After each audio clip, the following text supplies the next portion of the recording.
Esto es The Legion Channel. La misericordia del Señor cada día cantaré. Quienes me conocen saben que yo, a través de estos sencillos videos, no intento enseñar nada, sino aportar herramientas y animar para que los escuchan se atrevan a leer los textos bíblicos e interpretarlos, saliendo de la domesticación en la que muchas veces estamos habituados a vivir, salir de una interpretación única, unidireccionada, abrir el texto y ver que hay otras formas de encontrar riqueza. El texto crece con el que lo lee, decía San Gregorio Magno, y cada uno de los lectores aporta su experiencia vital para que ese texto sea palabra de Dios para el hoy. Hoy quisiera referirme al profeta Elías, un profeta muy importante, tanto que en el Nuevo Testamento aparece citado nada menos que 29 veces. Y en momentos trascendentales del relato de la vida de nuestro Señor Jesucristo, como por ejemplo el de su transfiguración en el monte Tabor, donde se aparecen Moisés y Elías, la ley y los profetas. Elías es uno de esos Nevijín, profetas del siglo IX. Son lo que se llama comúnmente profetas anteriores a los profetas que nosotros más conocemos, que son aquellos que tienen un corpus literario propio. Los profetas mayores, los profetas menores, que tienen libros que en la Biblia aparecen con sus nombres. Estos otros profetas, en cambio, del siglo IX a.C., no dejaron escritos, sino que la Biblia hace referencia a ellos. Y dentro de estos profetas, ciertamente que Elías es el más destacado. En ese tiempo existen fundamentalmente dos tipos de profetas. Los profetas que tienen que ver con el palacio, los profetas cortesanos, y otros profetas que tienen una itinerancia, que van de un lugar a otro y que se parecen de algún modo a los monjes del desierto. Muchas veces no se conoce si tienen familia, a veces, como en el caso de Elías, tienen discípulos y tienen contactos con realidades, por ejemplo, Elías con la viuda de Sarepta, de la que recibe alimentación y a la que le concede la gracia de volver a la vida a su hijo único. Esto podemos relacionarlo también con Lucas 7, cuando Jesús vuelve a la vida al hijo único de la viuda. Elías es puesto en el Nuevo Testamento muchas veces en relación con Jesús. ¿Qué dicen los hombres del Hijo del Hombre? Y que eres el Bautista, que eres Elías o algún otro profeta. Él mismo, cuando en la cruz dice Elí, Elí, lema sabactaní, es interpretado como está llamando a Elías. Y en Lucas, en el primer capítulo, cuando el ángel Gabriel anuncia a Zacarías el nacimiento del Bautista, dice que tendrá el espíritu y la fuerza, el poder de Elías. Elías es un profeta arrebatado. Y este arrebatado lo digo en muchos sentidos. Primero porque es un profeta furibundo, defensor a ultranza del monoteísmo yavista. Tan arrebatado es en la defensa de este monoteísmo que no le tiembla el pulso cuando tiene que matar a 450 sacerdotes de Baal. Difícil, ¿no?, de digerir esta idea. Y tal vez hoy día algunos que quieren imitar a Elías estarían muy contentos de matar o de burlarse, como él hace con los sacerdotes de Baal, se burla de ellos. Invoquen más fuerte, tal vez Baal está ocupado, está haciendo la comida o algo y por eso no los escucha. Yo les aconsejo que lean el ciclo de Elías, que se encuentra en primer libro de los Reyes, del capítulo 17 al capítulo 19, el capítulo 21, y después del segundo libro de los Reyes, el capítulo 1, y en el capítulo 2, del versículo 1 al versículo 12.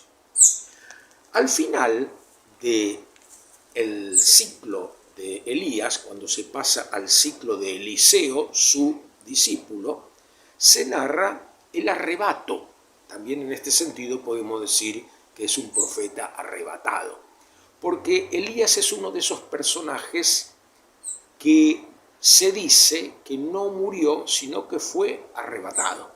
Lo mismo se dice de Enoc en la Biblia, y de Moisés se dice esto mismo en la literatura apócrifa judía, que fueron arrebatados. Pero a mí me llamó mucho la atención el diálogo entre Elías y Eliseo en este momento. Dice así en el capítulo 2 del segundo libro de los Reyes.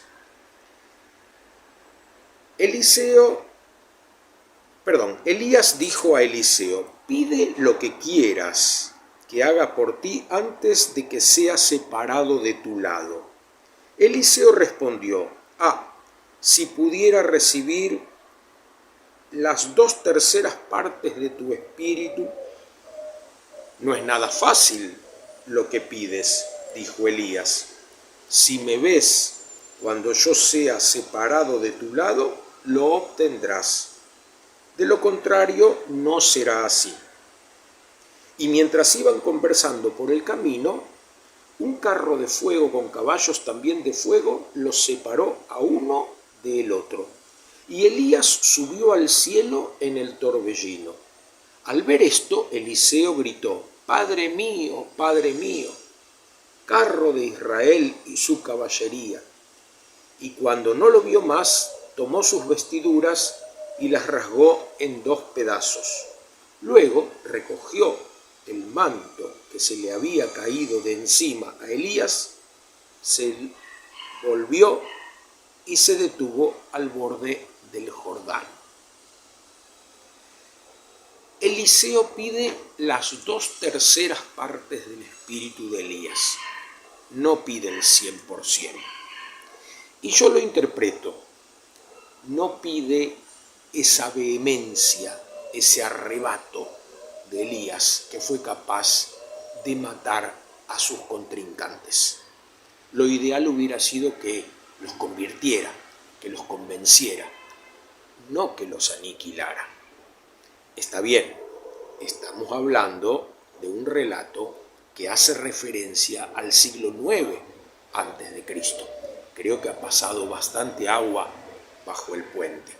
Una de las primeras cosas que aprendí en la Universidad Nacional de Rosario cuando estudiaba historia es que no podemos juzgar relatos históricos de otros tiempos con los criterios actuales. Así que Elías fue un hombre de su tiempo, pero ya su sucesor Eliseo se queda solo con 2/3 partes de su espíritu. No quiere la totalidad. Uno de los pasajes muy interesantes que podemos encontrar en el primer libro de los Reyes es la experiencia que tiene Elías en el Horeb. Elías está desganado, está desesperado, teme por su vida, porque se ha puesto nada más y nada menos que contra la reina, una filistea que intenta por todos los medios meter a Baal y Astarte, sus divinidades, dentro de las creencias judías. Y una mujer a la que le interesa tanto quedar bien con su esposo que manda matar a Nabot para quedarse con su viña. Y ahí Elías sale en defensa de este pobre hombre asesinado que quería conservar la viña, no tanto por la viña en sí, sino porque era la heredad de sus padres, el respeto por la tradición. Elías entonces huye al Horeb y ahí Dios le dice: sal de la cueva en donde estás y quédate de pie a la entrada, que yo voy a pasar. Pasa un tremendo torbellino, un huracán, pero dice el texto que Dios no estaba ahí. Se produce un temblor, se rajan las piedras, pero Dios tampoco estaba ahí. Y viene una nube de fuego que lo abraza todo, tampoco Dios estaba ahí. Y al final una suave brisa. Y el texto no dice que Dios estaba en la brisa, pero sí dice que Elías se cubre el rostro con el manto para no ver a Dios. Lo mismo que en el libro del Éxodo se va a decir de Moisés cuando ve la zarza ardiente. Y yo me quedé pensando, para Elías ciertamente Dios tiene que ver con el huracán, con el terremoto, con el fuego. Esa es la doctrina que Elías recibió acerca de Dios y que está muy bien representada en las Sagradas Escrituras, no solo en el Antiguo Testamento, también en el libro de los Hechos de los Apóstoles, en el capítulo 2 y en el capítulo 4, cuando Dios se manifiesta, lo hace a través de un fuerte viento, de un temblor. Pero en los Salmos, sobre todo, vemos que Dios descuaja los cedros, derriba cosas. Es decir, la presencia de Dios hace que el cosmos entero tiemble. Sin embargo, la experiencia que tiene Elías es con esa suave brisa y no con lo que él recibió como doctrina. Esa suave brisa tal vez tiene que ver con la hora de la brisa en el capítulo 3 del Génesis, cuando Dios sale al encuentro de Adán después que comió el fruto prohibido. Me parece que muchas veces hay personas que hablan en nombre de Dios, como Elías, pero no han tenido experiencia de Dios. Creen en un Dios terrible, creen en un Dios destructor, creen en un Dios que atiza el fuego del infierno. No han tenido todavía la experiencia de Dios a la hora de la brisa. Pidamos esa gracia para nosotros.